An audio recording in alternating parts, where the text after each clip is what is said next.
할렐루야. 알기 쉬운 조직개혁의 저자 김연한 목사입니다. 자, 오늘은 교회론 5번째 시간으로 교회의 사명에 대해서 알아보면서 여러분과 함께 은혜를 나눠보고자 합니다. 교회의 사명이란 교회가 존재할 이유에 대한 물음으로 교회는 무엇 때문에 존재하고 있는가를 말하는 것입니다. 이 물음에 신학자에 따라 다른 주장을 펼 수 있겠으나 보편적인 견해를 가지고 아래와 같이 분류하여 정리해 보도록 하겠습니다. 첫째, 하나님의 말씀 선포. 칼빈은 그의 대작 기독교 강요에서 가장 중요한 것은 교회의 사명은 말씀 선포에 있다라고 하였습니다. 말씀은 교회의 생명의 근원이기 때문입니다. 그러므로 교회의 생명의 모체는 하나님의 말씀이 진정한 선포에 있느냐 그렇지 않느냐에 달려 있으며, 하나님께서는 하나님의 보물인 말씀을 교회에 신탁하셨습니다. 그러므로 교회는 말씀을 맡은 자로서 이 말씀에 충실해야 합니다. 말씀은 신자 안에서 신앙을 일깨우며 성장하게 하며 더 나아가 끝까지 전진하는 데 필요한 모든 것을 일으킵니다. 하나님의 말씀을 경시하는 자는 영적으로 파멸할 수밖에 없다는 논리입니다. 그렇다면 구체적으로 하나님 말씀을 선포는 무엇을 뜻하는가? 그것은 예수 그리스도를 통하여 하나님이 인간에게 어떤 일을 하셨는가를 확실하게 이해함과 더불어 이 사실을 모든 이에게 선포하고자 하는 열망을 뜻합니다. 즉 예수가 메시아로서 이 세상의 구주가 되심을 선포하는 것, 사도행전 2장 24절이죠. 이 말씀은 하나님 말씀 선포의 구체적인 내용입니다. 그러므로 교회의 사명이란 위탁된 하나님의 말씀 속에 숨겨있는 하나님의 사상을 가르치고 선포하여 사람을 그리스도의 사상으로 변화시키는 것이지, 세상적인 사변이나 달콤한 이야기로 사람들이 마음을 미혹하여 물질을 모으는 것이 아니라는 말입니다. 사도행전 2장 24절, 하나님께서 사망의 고통을 풀어 살리셨으니 이는 그가 사망에 매여 있을 수 없음이라. 목사들이 하는 설교 내용을 보면 경제 논리에만 치중하여 세상적인 사변을 끌어다가 되도록 진지하고 코믹하게 전하면서 사람들이 안목이 집중되게 하여 마치 예수 믿으면 축복받아 돈을 많이 벌고 출세하는 것이 구원받는 것처럼 설교하여 사람들의 마음을 미혹하고 있습니다. 이는 영혼 구원과는 전혀 무관한 말을 하면서 하나님 말씀으로 성도들 가슴에 갈등을 느끼게 하고 있습니다. 철과 교리를 떠났다는 방증입니다. 교리란 말씀의 중심이요 하나님 사상의 진리를 가르쳐 주어야 하지, 성도들이 정신을 혼미하게 하는 요새 말로 가스라이팅이 되어서는 안 된다는 논리입니다.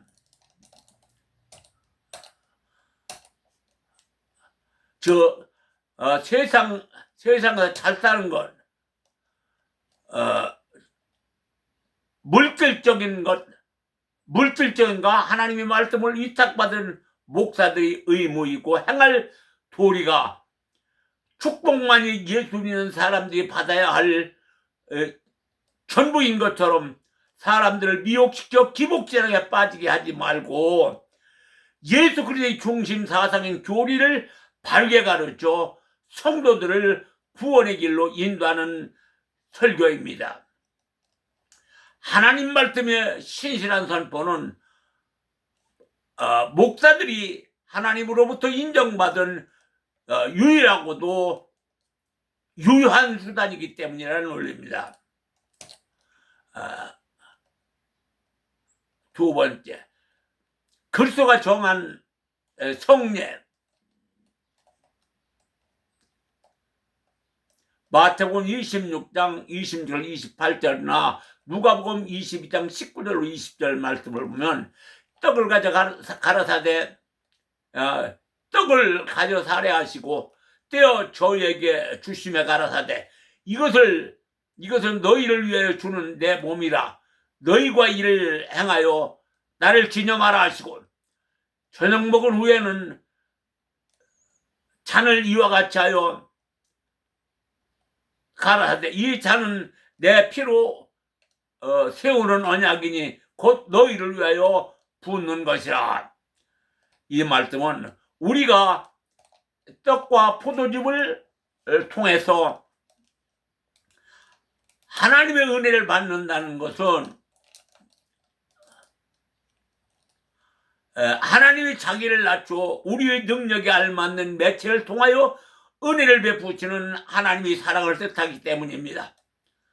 그러므로 성례는 가톨릭이 주장하는 화채술, 실제로 예수님이 살과 피가 된다. 즉, 그 떡을 떼어놓고 신부가 기도하면 실제로 예수님의 그 떡이 예수님의 살과 피가 된다는 말입니다. 그러나 달리 칼빈의 주장대로 어디까지나 성령 임재의 증표의 표식이라는 논리입니다. 성례는 정결하고 장엄하며 거룩하게 진행하므로 성도들의 가슴에 구원의 확신을 심어주는 말씀이 중심이 되어야 한다는 논리입니다. 그리스도가 정한 성례전은 성례와 성만찬으로 가톨릭의 7 성례와는 다릅니다.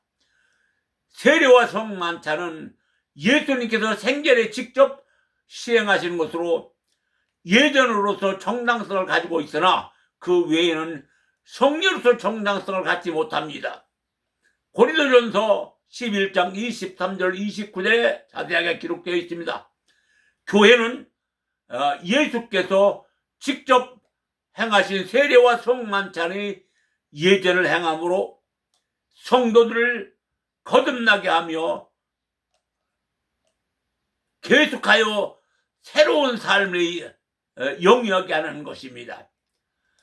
요한복음 17장 17절 저희를 진리로 거룩하게 하옵소서. 아버지의 말씀은 진리이니라. 진리는 보이는 말씀 혹은 풍요로운 하나님의 은혜를 연상케 하는 거울이라 하였습니다. 교류의 소중함을 알고 설교해야 된다는 논리입니다. 그 다음 성만찬의 집행에 대해서 알아봅니다. 우리는 성만찬의 집행을 알기 위해 먼저 고린도전서 11장 23절 29절까지의 말씀을 자세히 살펴야 합니다. 성만찬은 왜 하는가에 대한 해석 그리고 방법과 의미 성만찬 시 주의사항까지 일목요연하게 기록되어 있습니다. 그러므로 성만찬의 집행에 대하여 자세하게 알고 성만찬이 장엄하고 거룩하게 집행되어야 함을 인지하고 성만찬을 집행하는 것이 하나님에 대한 존중이고 예의라는 논리입니다. 그 다음 예배의 의전 교회가 하나님께 영광 돌리는 모습을 신성한 예배에서 시작이고 완성입니다. 그러므로 목사는 강단에서 예배를 인도하는 주일날은 반드시 청결한 마음으로 깨끗한 옷으로 갈아입고 절기에 맞는 색깔로 예복을 단정히 입고 그 위에 예전에 맞는 색깔로 수트를 두르고 강단에서도 성도들이 보기에 하나님의 종이라는 상징성 있게 보여야 하는 것이 목사들의 도리이고 하나님에 대한 예의이고 성도들에게 존중받는 모습이라고 할 수 있을 것입니다. 그럼에도 우리나라 개신교 목사들은 대부분 이를 지키지 않고 있을 뿐만 아니라 심지어 방송 예배하는 모습에서 보면 예복 색깔이 시도 때도 없이 자기 좋은 대로 만들어 입고 나오는 모습을 볼 수 있습니다. 그래서 저는 저거 하나만이라도 오류 없이 기독교가 통일된 모습을 보여주었으면 하는 생각입니다. 예복의 의견은 누구 보기 좋으라고 혹은 나 좋은 대로 멋을 내기 위함이 아니기 때문입니다. 신령과 진정으로 예배드리기 위하여 성경이 말하는 색깔의 의미를 인지하고 개신교의 통일된 모습을 보여줬으면 좋겠다는 그런 생각입니다. 그 다음에 교제 사도행전 2장 42절 저희가 사도의 가르침을 받아 서로 교제하며 떡을 떼며 기도하기에 저여 힘쓰니라. 교제라는 말이 어원은 히라보로 코이로니아 이는 성경 말씀을 그대로 옮겨놓은 것입니다. 성경의 친교는 특별한 것이 거의 친교가 아니라 독특한 친교로서 종적인 관계와 현적인 관계를 종합하여 표현하는 것입니다. 그것은 그리스도로부터 얻은 바 그 무엇을 다른 사람과 더불어 나누는 것을 말합니다. 기독교는 함께 더불어 살아가는 공동체를 상징하고 있기 때문입니다. 이는 그리스도에게 속한 여러 사람이 서로 교제하는 것을 뜻하며 하나님의 자녀들로서 한 가족이 되는 것이라는 논리입니다. 그러므로 그리스도인의 교제란 연령, 지위, 국가, 인종, 이해관계로 생기는 모든 장애를 넘어 그리스도 안에서 끊을 수 없는 결함으로 한 공동체를 이루어 서로 그리스도에게 속하여 이루게 되는 것입니다. 그러므로 신앙 고백 중 성령을 위해 싸우며 거룩한 공예와 성도가 서로 교통하는 것을 의미는 예수 그리스도의 이름으로 구원받은 거룩한 모든 무리들이 성령으로 교통하는 교회 공동체를 일컫는 말로 교회 공동체는 서로가 교제로 서로 살아가는 공동체라는 논리입니다. 다음이 교제, 봉사. 오순절을 통하여 존재하게 된 교회의 또 다른 사명은 그리스도를 본받아 하나님과 이웃을 위하여 봉사하는 데 있습니다. 예수 그리스도는 구약의 고난받는 종의 생활을 자기 생활의 양식으로 받아들인 것입니다. 이는 죽음에 이르기까지 희생하지 않으면 안 되는 봉사가 곧 그 일생이었던 것이기 때문입니다. 그러므로 그리스도의 생명에 참여한 사람들은 그에게 물려받은 생명을 그와 같이 표현하는 것입니다. 교회란 인간을 위한 그리스도의 사랑을 행동으로 옮기기 위하여 그리스도의 손과 발의 역할을 하는 종으로서의 구체화된 삶에 있습니다. 그러므로 교회는 특히 일과 세계에 봉사하기 위하여 부름받은 공동체입니다. 그것은 특권을 받은 선택이 아니라 봉사와 헌신을 받는 선택이라는 논리입니다. 누가복음 22장 20절 28절 27절 너희 중에 큰 자는 젊은 자와 같고 두목은 섬기는 자와 같을지니라. 앉아서 먹는 자가 크냐 섬기는 자가 크냐 앉아 먹는 자가 아니냐. 그러나 나는 섬기는 자로 너희 중에 있노라.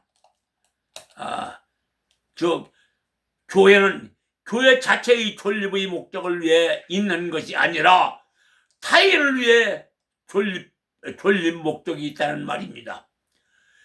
그러므로 교회가 봉사하는 아름다운 모습으로 세상에 비춰질 때 교회는 빛과 소금의 사명을 감당하는 충성된 교회가 될 것입니다.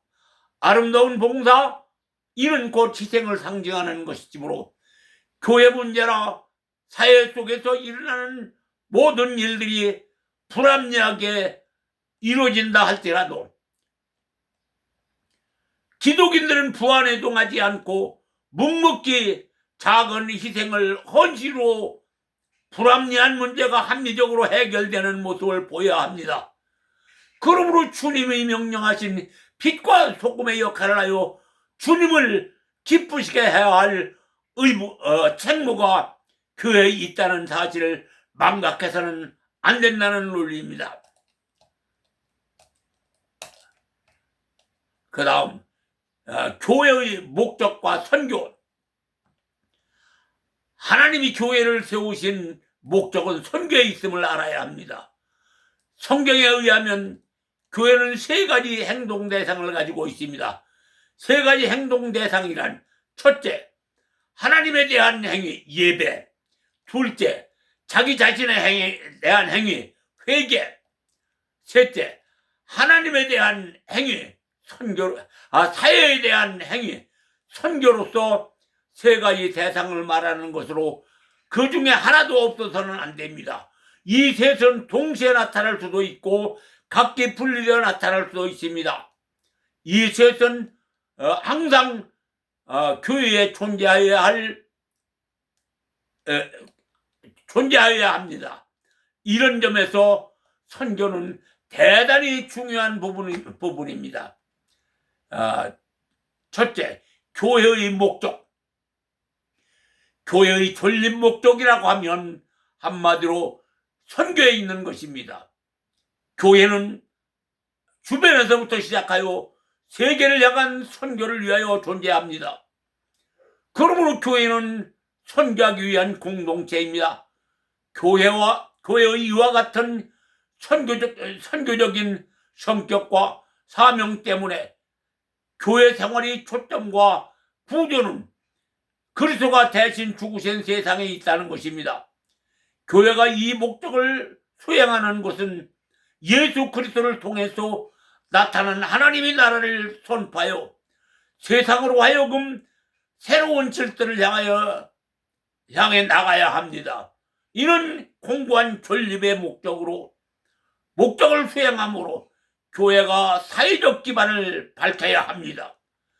그러므로 교회의 선교 행위는 교회의 부수적 주변인 일이 얼마나 모든 교회의 중심이 되는 사역입니다.